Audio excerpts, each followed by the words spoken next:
Hi everyone, and welcome to my channel. This is Annalisa, and welcome to all my new subscribers recently, and thank you so much for your comments and likes and everything. It's been really lovely growing this and sharing this with everyone.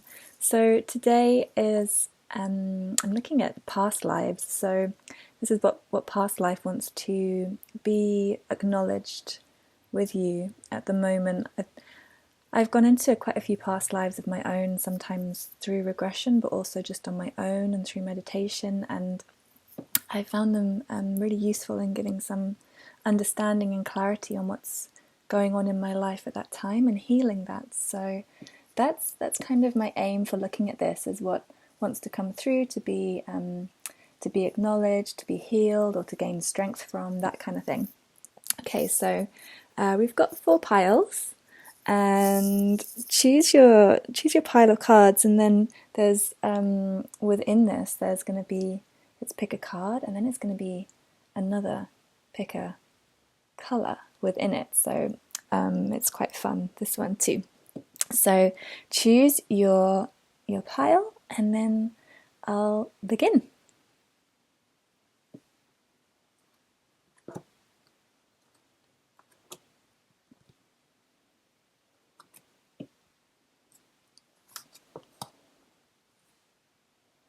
Hi, group number 1. Thank you for joining me. So, first of all, so we have this card here, and I'm going to hold up these colors, and I want you to just resonate with a color. It doesn't have to be a color you like necessarily, just something you're drawn to, something that feels like magnetic to you.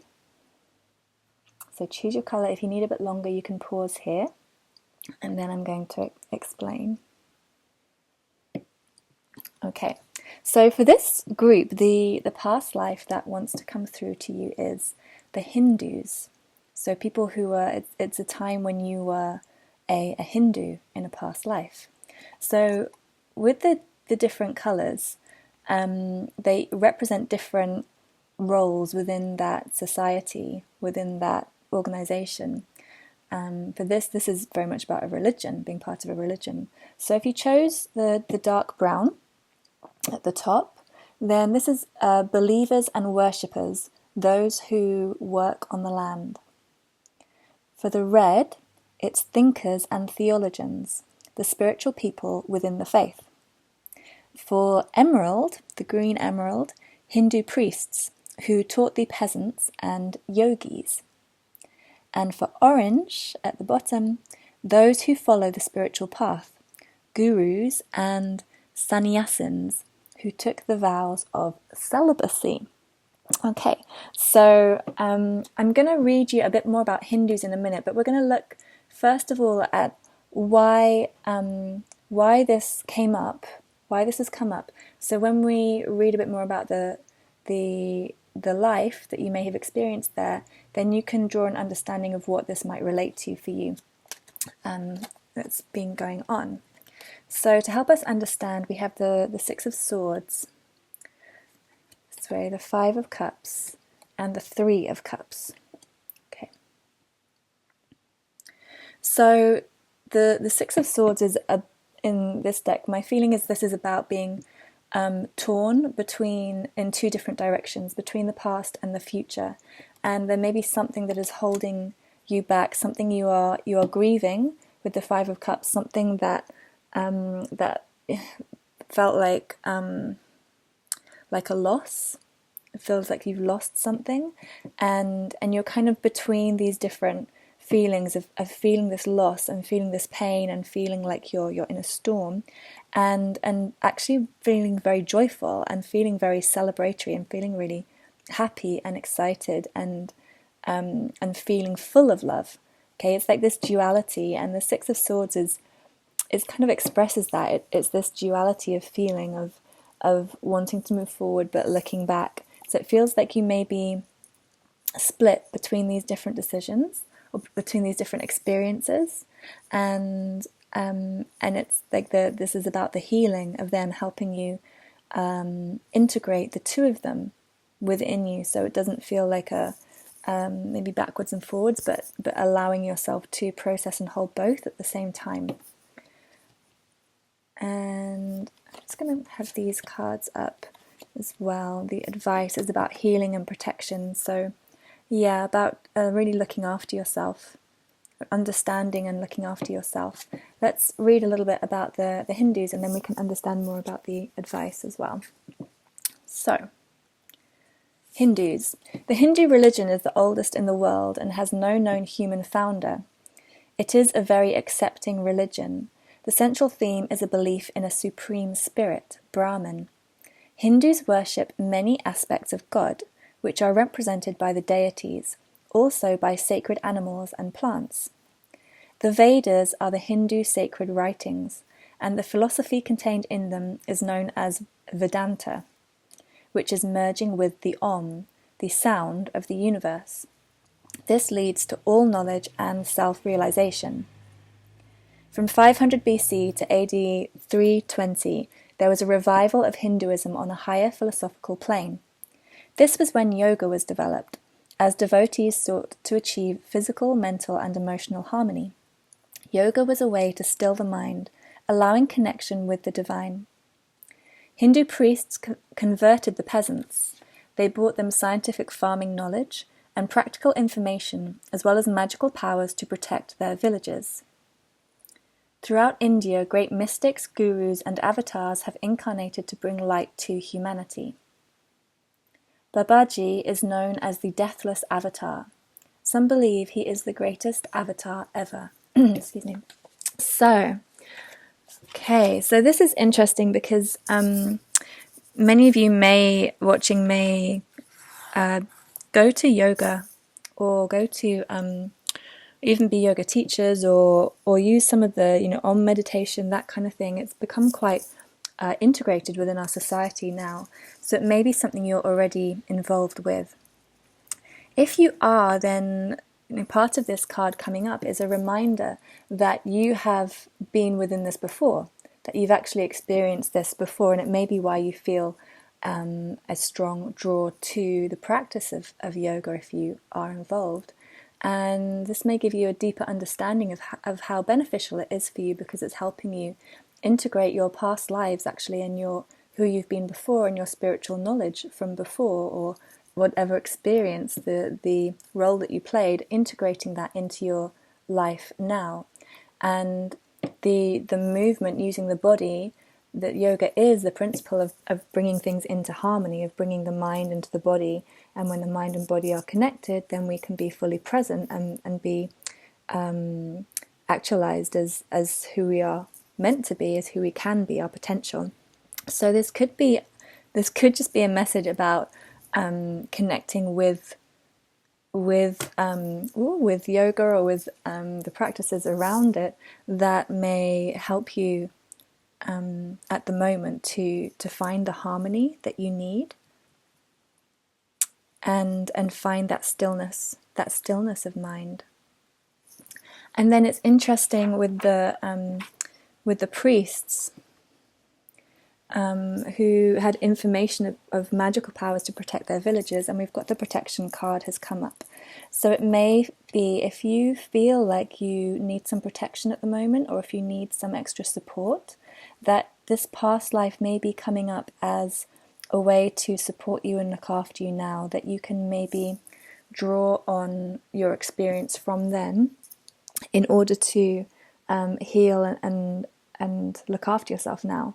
So my understanding really is that in terms of collectively where we're moving in terms of spirituality, is that we are moving away from the guru mindset, from the need to kind of follow a leader, and that we are becoming independent of that. We're becoming our own gurus, or we're learning within our society, within relationship, within our friendships, that your boyfriend or girlfriend can be your guru. I can't remember, there's a quote somewhere I saw that is that, and it's true. You learn so much from intimate relationships. So it's finding this kind of spirituality in everyday life, and connecting with that idea that we hold it within us. So I also feel there's a message here to say that you already have this knowledge. You already have this experience. You've been in this before. You have this understanding already. And so you may feel like you need to learn a lot or understand a lot or get the wisdom from somewhere else. But actually it's already inside you. So you can connect with that just through listening to yourself, through meditation, through actively choosing to go into it. There's a really nice exercise that you can do, which where you can write things on a piece of paper, fold it up, and then you stand on it or sit on it, and you allow yourself to channel, essentially. So just feeling any sensation, colors, images, whatever it is. And you can write different things on different pieces of paper, and you fold them up so you don't know what's on what one, and then you can channel what's going on. So if you're trying to understand something, for example, a past life, you can write different elements about it or things you want to understand, and then use it in that way. If that doesn't make sense and you really want to know what I'm talking about, then just put a comment below and I'll explain in more detail. But I feel like there is this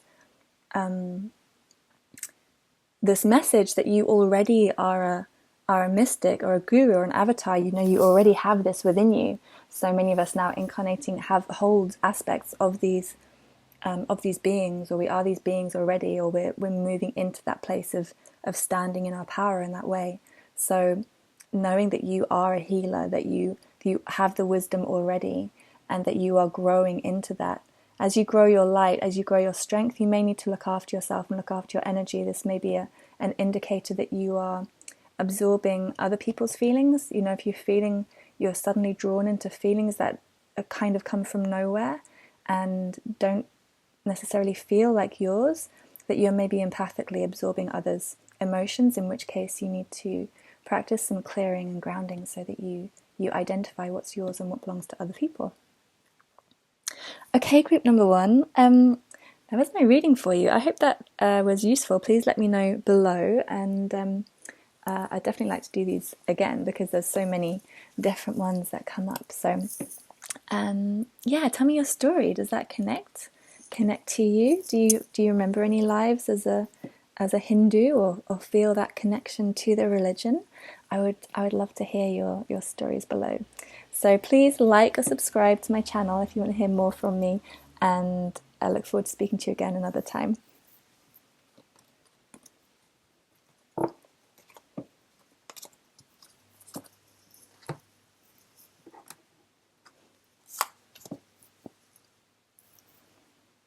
Hi, group number 2. So first of all, I'm going to hold up this card to the screen.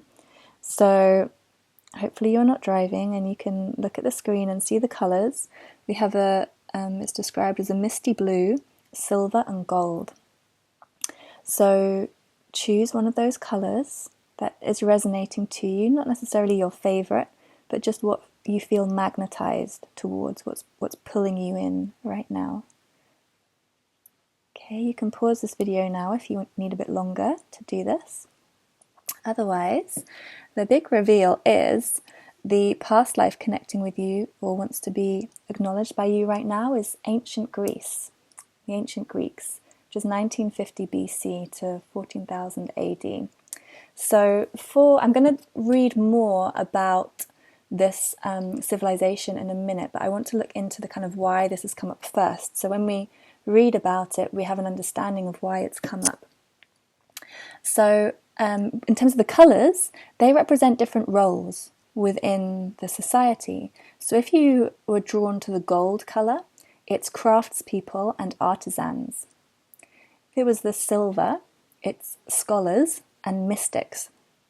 And the misty blue is priests, kings and nobles. So this is a past life that you were part of at one time, the ancient Greeks, and the role that you had within that society. So let's have a look at why this has come up first of all. We've got the King of Swords, the Three of Pentacles, the Queen of Swords, the King and the Queen, and the Lovers. Okay, this is interesting.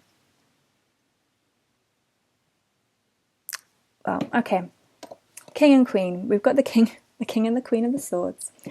And what's really interesting is with this particular deck, with the queen of swords in the background behind her, there is actually the lovers. It's a repetition of the lovers card. These cards also, the king of swords, queen of swords, swords represent air energy, the element of air or the idea of air. So air is about thought, mind, communication. It's quick thinking. It's the ability to critically analyze. It's wordsmithery. It's being a master of mind and thought and quick communication. And these particular cards may or may not resonate, represent Libra, and specifically for the king, and the queen of swords, Gemini, and the lovers is also Gemini. So there's a lot of air energy here as well.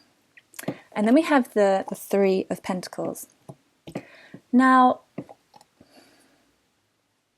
I don't always take it when the threes come up as being around love triangles, but there's definitely something going on with this group of cards. And you know, we have this we have a relationship here. We have a formal relationship, the king and queen, they're, you know, established. And then we have this other relationship going on in the background here, and potentially another relationship here. I feel like there's like maybe 3, even 4 relationships going on within this. It's like maybe not just one love triangle, but many love triangles. And yeah, it's like everything going on. Connecting to Greece. Okay, this is definitely, so it's definitely to do with relationship, okay, and passion and desire. Let me have a look at the advice cards. We've got the Earth Fairy, the Merlin, the Fire Fairy, and the Bard. Okay. Okay. What do you want to say? Right. I feel so I feel this is about the nature of relationships. Just from what I know personally about ancient Greece, I know that there's very different ideas about relationship and the way they were structured and what was considered attractive. For example, I know that within ancient Greece society, it was very common for men to have same-sex relationships, but they tended to be with young boys and older men. So it wasn't like 2 men the same age, it was like an older man and a younger boy. And also the other thing that comes to mind is, you know, there's a lot of vases and sculptures and statues that are very erotic from Greece. So, you know, they very much loved the body and representing sexuality. There's a lot of like images of orgies and sex parties and kind of openly sexual relationships, prostitution, that kind of thing. It was all very overt. That's what we know, you know, in terms of what's depicted within the artwork. And I'm feeling like this is about that. You know, it's about the nature of relationship and the changing dynamics of relationships and what is possible, what is what you may be drawn to, what you may be interested in. You know, if you're someone who's interested in exploring your sexuality, I feel like this is a yeah, go for it kind of thing. You know, if you want to try out some different forms of relationship. I'm gonna go into this more. I just want to read what they say about the Greeks in here and see if there's anything else that wants to come through.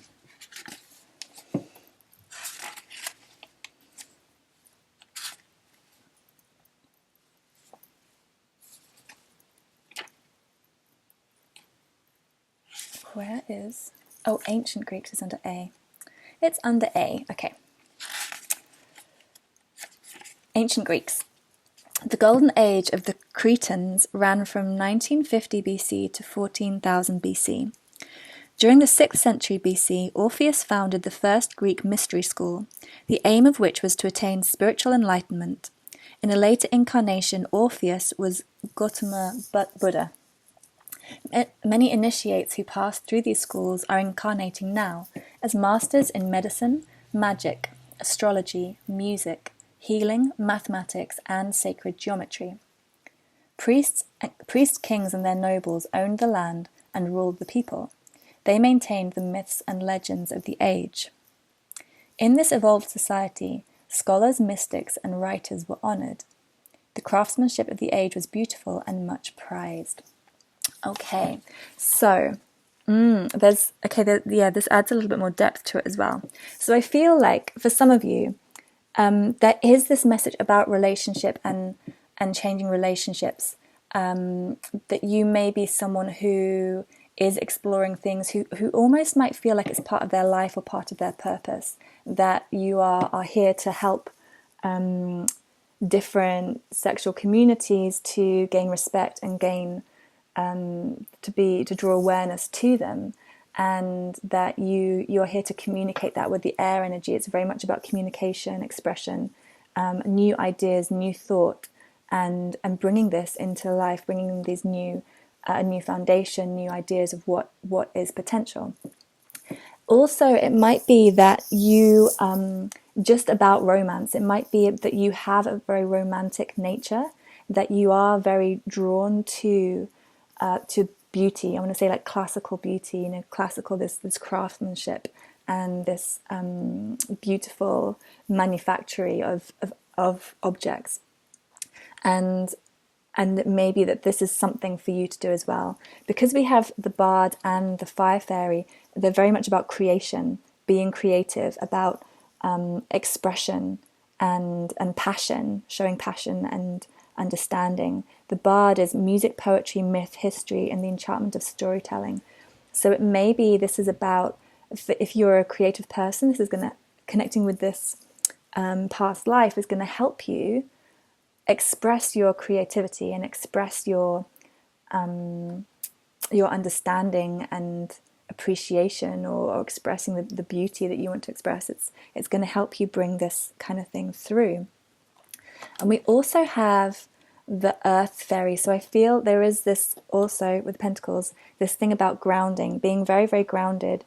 If you are connecting with the sexual exploration and relationship exploration, I feel like this is just some guidance to make sure it's very grounded. You look after your physical health, you look after your body, obviously, being aware of your own boundaries, consent, STDs, all that kind of stuff, just looking after yourself and others within that situation, communicating well, what boundaries are for you, understanding others, that kind of stuff.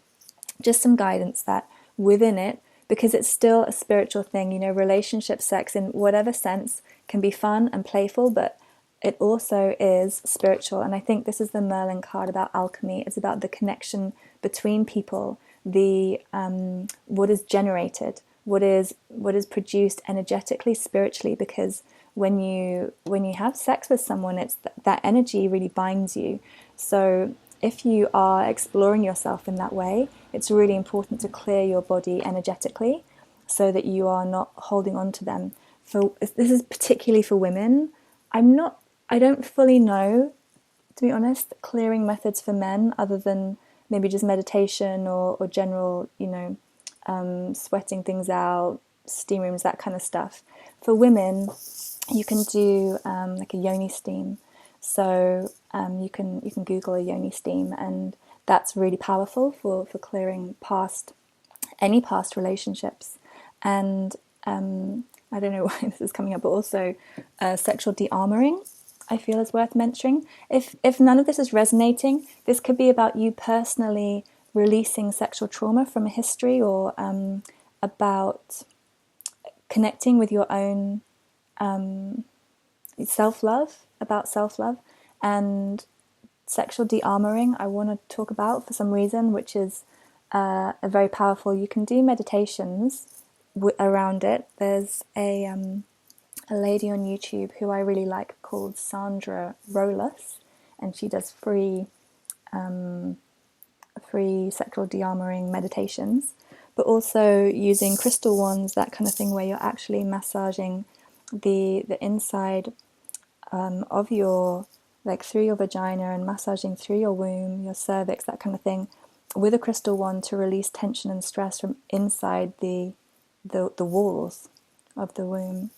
Okay, so that came through for some reason, and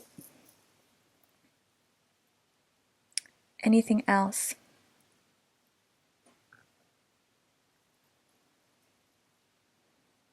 About the mystic ability as well. So again, with the Merlin and the air cards, communication, the mind, the thought, that you have intellectual capacity, intellectual ideas, that you know, if that was kind of what was resonating, it's like you've already been that before. You've already been this mystic before, where you've been able to use magic, you've been able to work with astrology, you've been able to work with sacred geometry, that kind of stuff. It's like it's already inside you. So if you want to use those kind of skills and talents, you can draw on them, and you already have them within you. So even if you feel like, oh, I don't know anything about those things, actually you do. You do have that within you. You may feel like you don't know all the technical information, but it may be that just very intuitively you're going to pick up those things very quickly, or you're going to have an understanding, your own understanding, that maybe is different from other people's. This, I very much feel that where we're going with humanity at the moment, we're moving away from, this is how things are done, from having a guru, from having an authority. We're becoming our own authority, we're becoming our own guru. And it's just our daily life, our general life, that is the mystery school that we are in. So your own knowledge, your own understanding of something, even if it's different from everybody else's, it's about trusting that and listening to that and connecting with that. You can bring that through. Okay, and then something about the myths and legends as well, just to close with, about the stories, the Greek mysteries and stories. You may enjoy going back, reading some of those. There may be something to learn from those different legends and myths, the ancient Greek gods. Maybe something that comes up for you around that. Okay, so thank you, group number 2, for tuning in, and yeah, I hope this is useful. If this connects, please share below. I would love to know your comments, your stories. If you feel drawn to the civilization or the country, or how it connects to you. I love past lives and understanding them. So do share it below with me. I'd love to hear. And thank you so much for tuning in. Please like, subscribe if you want to see more of my videos. You can get personal readings and things below as well if you want something more personal. Okay, thanks for tuning in. Bye.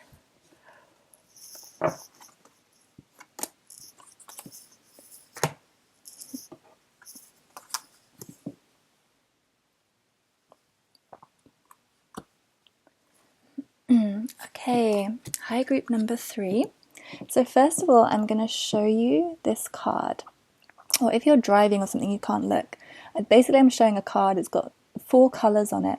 And what I want you to do is to just tune into the colours and feel which one is drawing you in, which one is pulling you. It may not be your favourite colour, but just the colour that is magnetising to you. So we've got a pale, gentle yellow, white, delicate pink, and a sea green. So if you need a bit longer, just pause the video here. And for the rest of you, we'll now carry on. So the past life that wants to come through to you is Japanese. So when you have been lived in Japan, been a Japanese person in a past life. If you chose the yellow colour, it's for people who are Zen Buddhists. For white, it's geisha girls. and those who followed the ritualized art forms. The pink is those who followed Shintoism, and the sea green is those who espoused loyalty to the emperor and family life above all. Loyalty to the emperor and family life above all. Interesting. Okay, we've got some quite different experiences there. I'm just going to look into, get a sense of why this has come up, and then we're going to read a bit more about the Japanese, what wants to be expressed about the Japanese life from the book. But before we do that, I want to see why it's come up, so when you're listening you can get a sense of what you're listening for, or some extra clues. So we've got the Seven of Cups in reverse, the Tower in reverse, and the Hanged Man. Okay. So it's like you've been overcoming something. There's something that has been really, really challenging for you. But it's like with the Tower in reverse, it's like you've tried to block it. It's like you've not been able to let things go. It's like things are ending and you're distraught, and it's you couldn't quite, or you are in a process where you can't quite manage it, you can't quite heal it, you can't quite deal with it, and you don't want things to crumble. It's like you're trying to block an ending or block a change, and you're kind of feeling stuck. You're feeling kind of stuck with something, and it's because you're trying to stop it, and you're struggling to find peace. You're struggling to find peace within the situation. Let's read about Japan.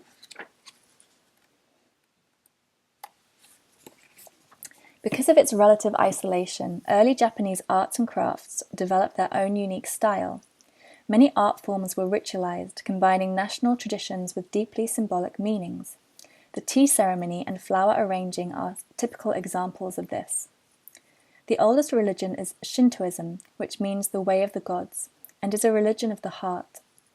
Sincerity and purity are its most important ethics. Shrines to the spirits of nature are to be found everywhere in places of beauty. The emperor was regarded as a direct descendant of God.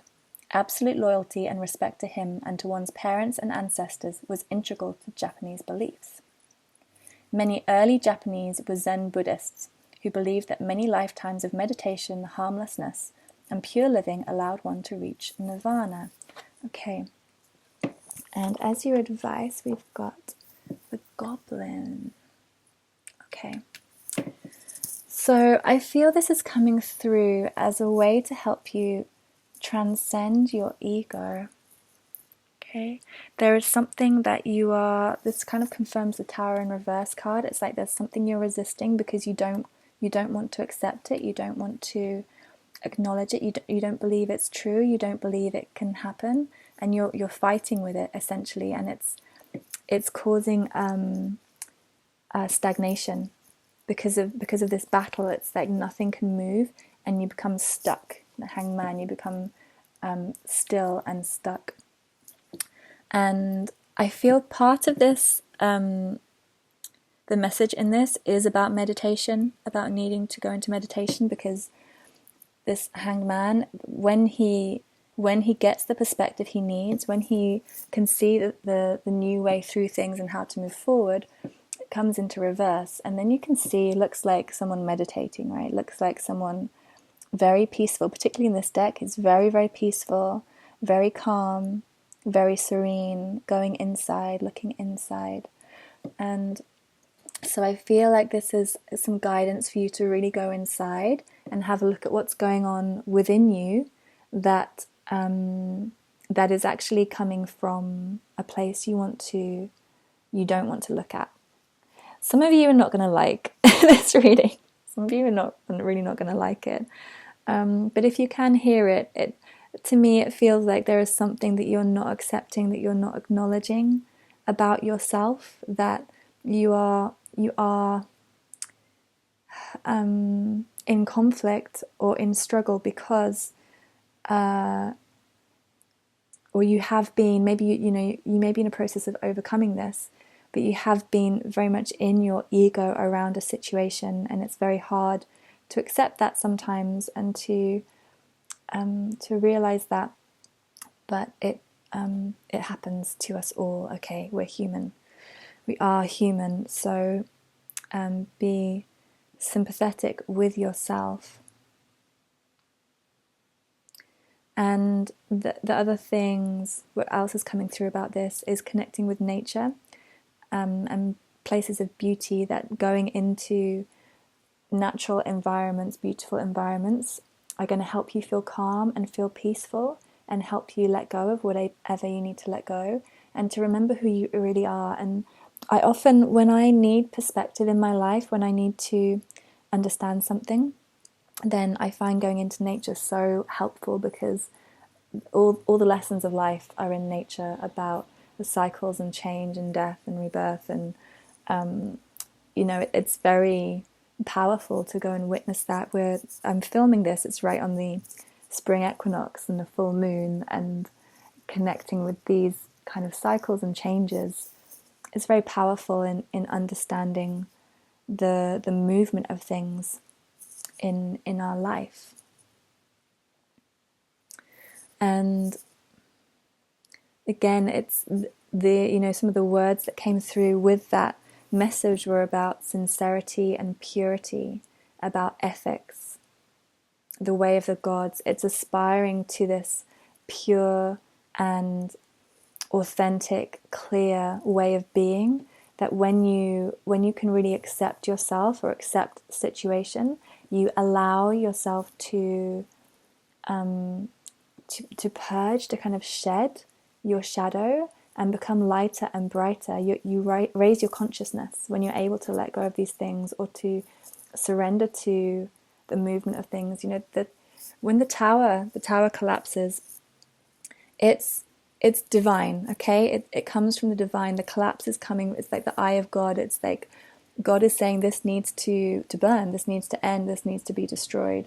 And it can feel horrendous, the treasure's lost, people are lost, whatever it is. It feels like the breaking down of things.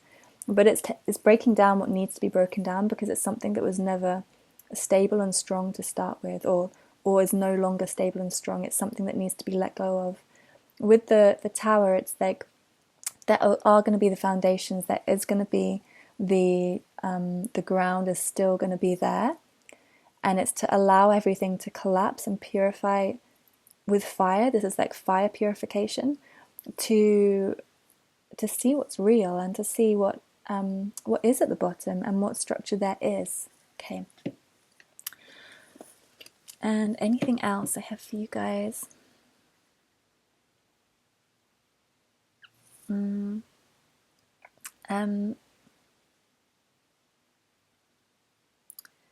Something about this with the tea ceremony, I'm feeling like simple things, like honoring yourself, like with intention, like making yourself a cup of tea and setting an intention of what you want to drink in, like what you want to consume, like putting that intention into the tea and drinking it. Something about creating some ritual, daily ritual even, connecting with yourself, connecting with nature, connecting with life. Those very simple things can be very humbling, very calming, very soothing. So, and about the pace, slowing down the pace, clearing the space. The Zen style is very minimalist. It's very clear, very white, very there's no clutter. Okay, so something about clearing out clutter, clearing out busyness or heaviness, or stuff. Physically, actually clearing out your cupboards, maybe physically detoxing or purging, saunas and steam rooms, that kind of thing, to clear your body. Yeah, everything like about purification, really about purification is what I feel for you guys. Okay, yeah, that's my message for you. Please let me know below if that resonates, it connects to your life. I would love to know. I'm really interested in past lives and how they connect with people, so do share your story. Otherwise, please Please like my video and subscribe if you want to see more of them. And thank you for tuning in.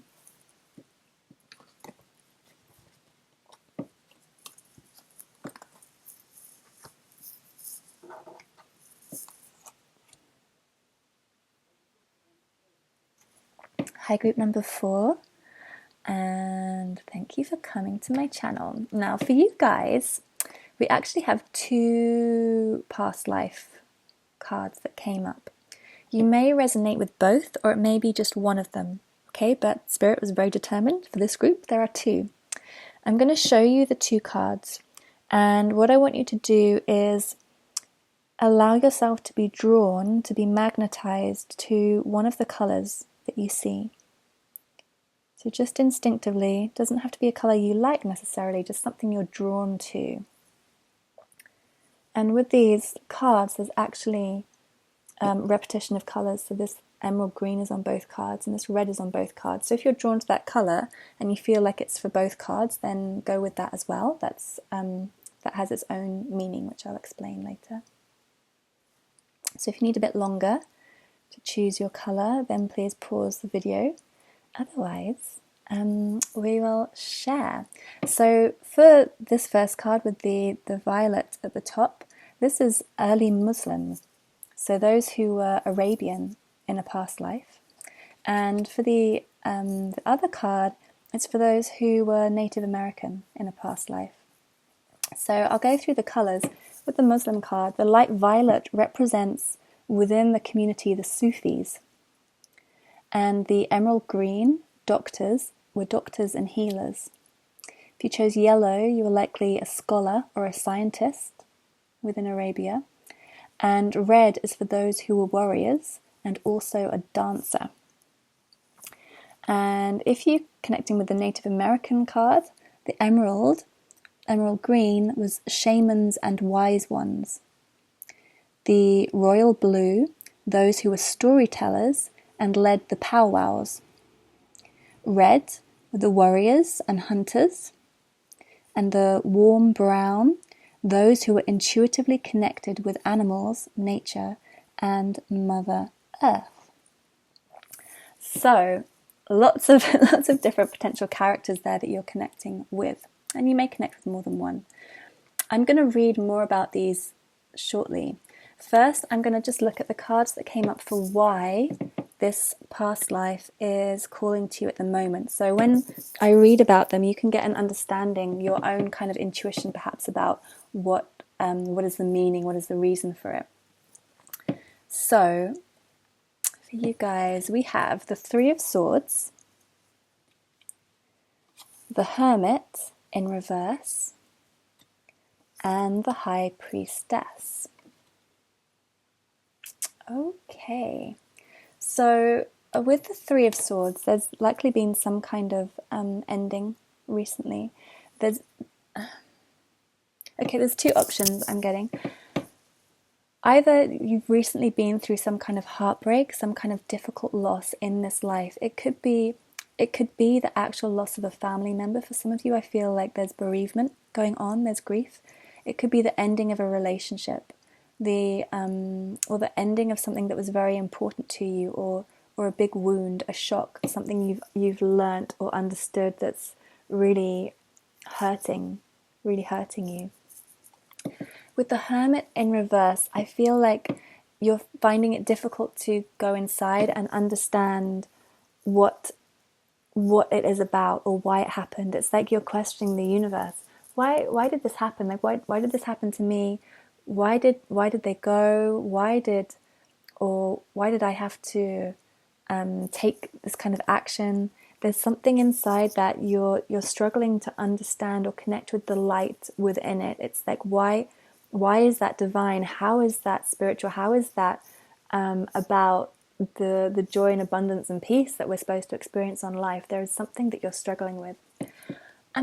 I'm getting, for some of you, this may feel like a collective thing, like just a general wound about the state of humanity or consciousness, about you maybe really feel very connected to the climate change, to endangered species, to poverty, You may feel like wounded by some of these lives, and you're struggling to understand it. Okay, and so with the High Priestess, it's like this past life wants to come through to give you some guidance and some wisdom around that, to connect with your own knowing, your own understanding, your own intuition, so that you can integrate this understanding within your life and understand the interplay of the shadow and the light, of war and peace, of why these cycles happen, death and birth. It's the integration. It's about understanding the integration, the flow, the connection between these things.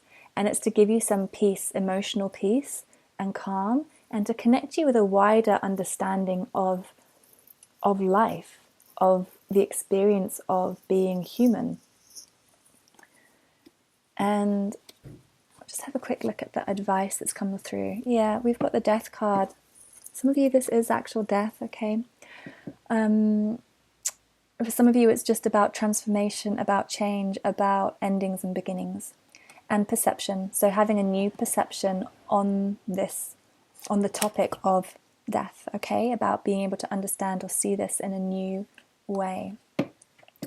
Let's have a little read of these, about these civilizations and or peoples, and see what it says. So first of all, the early Muslims. It's not long, I'll just read it to you. In a rich and colourful world at the centre of the caravan trade in Arabia, many people worshipped idols. When Muhammad, an orphan brought up in Mecca, began to have visions in which Archangel Gabriel spoke to him, Islam was born. He preached giving up the worship of idols and submission to the one God, Allah. He escaped persecution in AD 622 and gathered his forces. 8 years later, he captured Mecca, and Islam spread rapidly throughout Arabia. Sufism represents the mystic and esoteric aspects of Islam. The Sufi mystics consecrate their deeds to the unity of God and the brotherhood of man. They believe that one must surrender to the Lord while staying in the world. The aim is to live in harmony with Allah. By AD 850, Arab scholarship and science flourished, while the study of medicine resulted in establishment of pharmacies, hospitals, and clinics. So there's, I don't know when you're watching this, but when I'm publishing it, it was about a week ago, about a week ago, there was the shooting in a mosque in Christchurch in New Zealand, and these kind of events really ripple around the world, and I feel like if you were kind of really drawn to these events and you feel a lot of sympathy and a lot of pain when you hear about these or witness these, it could be partly because you have actually been within the religion, you lived within Arabia, you lived within this understanding and belief system, and so you actually have a lot of respect for it unconsciously, and it may explain why you're so connected with it. And you have a perception of the kind of the richness of it, the beyond the media portrayal of Islam, and you have a sympathy, I want to say, there's real sympathy with it. And let's read about the Native Americans. That's what it says here. Obviously you can go into a lot more detail yourself, but this is just the kind of ideas coming up here. The Native Americans lived relatively peaceful lives in America before they were virtually annihilated by Europeans who settled in their lands. Straight away, I'm feeling so emotional with this group. I'm feeling like I really connect with both of these traditions, and for me, it's bringing up. I feel like I'm gonna cry. Let's carry on reading. They enjoyed an intuitive understanding of and connection with animals and nature. They took only what they needed from the nature kingdom. If they needed food, they would ask an animal to offer itself and always thanked it for its life. They lived in teepees close to the earth and talked of Sister Moon, Brother Trees, and the spirit of the mountain. The Native Americans knew that humans are custodians of Mother Earth and always honored her. They had great wisdom and spiritual knowledge and taught that all are brothers and sisters and equal. Their shamans were highly developed and powerful psychics and healers. Like many spiritually evolved cultures, they passed their spiritual knowledge down the generations orally and through dance. When roused to protect their own, they proved fierce and proud warriors. Wow, yeah. There's this grief, there's this real heartbreak and grief within our culture and society at the moment around these cultures, the persecution, and not just these, it echoes through many different cultures.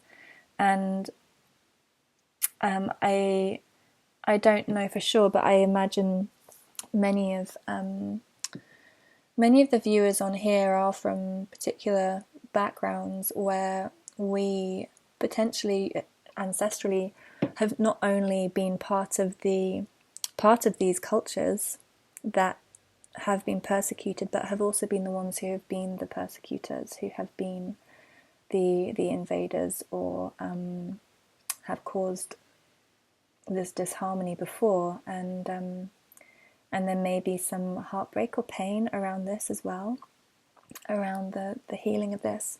I feel with the earth at the moment, it's so important to acknowledge these roles that we've played, but also to acknowledge that they were all part of the plan. That all these, I don't want to speak for, I feel like I can really upset some people with this, but my understanding is that there has been a need. There doesn't continue to be a need, but there was a kind of experience that we signed up for, essentially coming to the earth to experience these things, to be a perpetrator, that we signed up that we would be someone who might bring these things. I definitely have past lives where I remember being very a violent person, and it's very upsetting. And how do we integrate that? How do we understand that as someone, as part of who we were? But I expect most of you in group 4 are very old souls who have some kind of perspective on this, or have some understanding on this, and that everything.